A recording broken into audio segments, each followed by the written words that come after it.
We're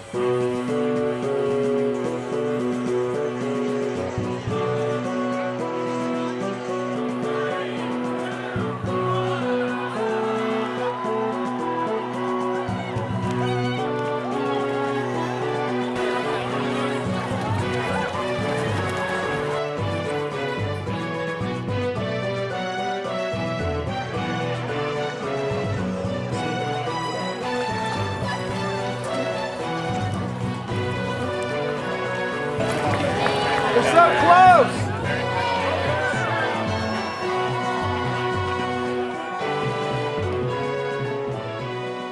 This is the Krispy Kreme Challenge at NC State, and it's a charity event that supports the North Carolina Children's Hospital. And we just try to raise as much money for them so that we can provide better facilities and give them just better funds to help the children. We're all here for really one thing, and that's to make a difference in the life of a child at North Carolina Children's Hospital. This year, our donation is $100,000. We were able to donate $100,000 to the Children's Promise.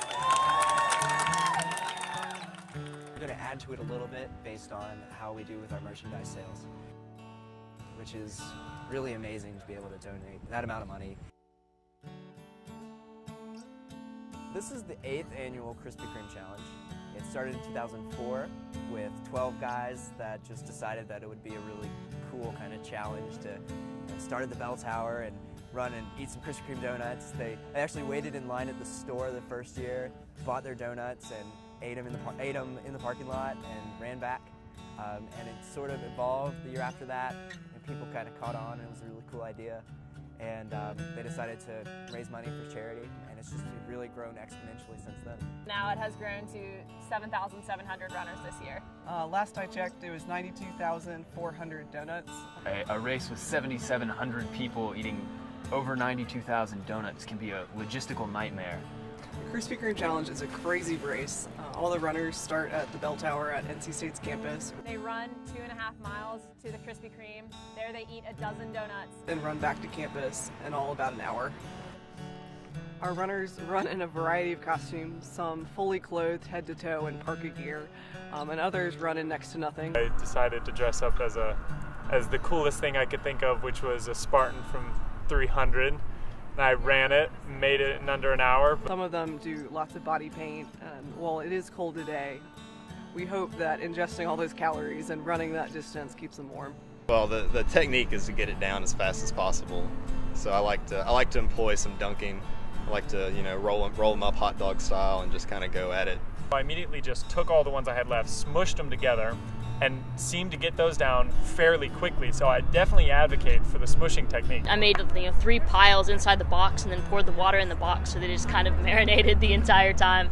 The soaking, I've heard, is a complete backfire because you sit there and you soak them all and they go down easier, but the second they get into your stomach, they expand. You listen to people talking strategy on the starting line, you're just like, no, none of that's going to work, but I'm not going to tell them that.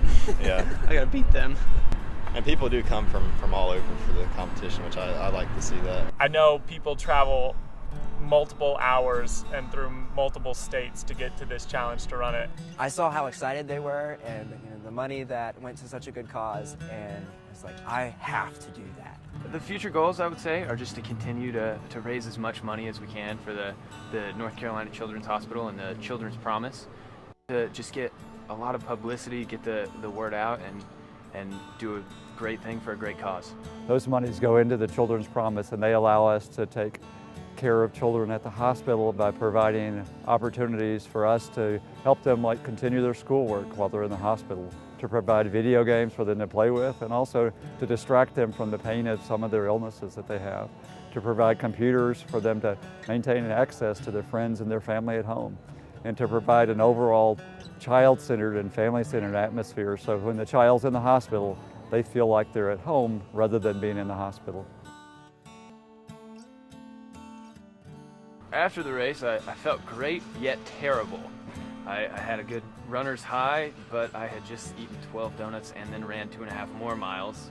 And the feeling is, it's hard to describe. You have to experience it yourself.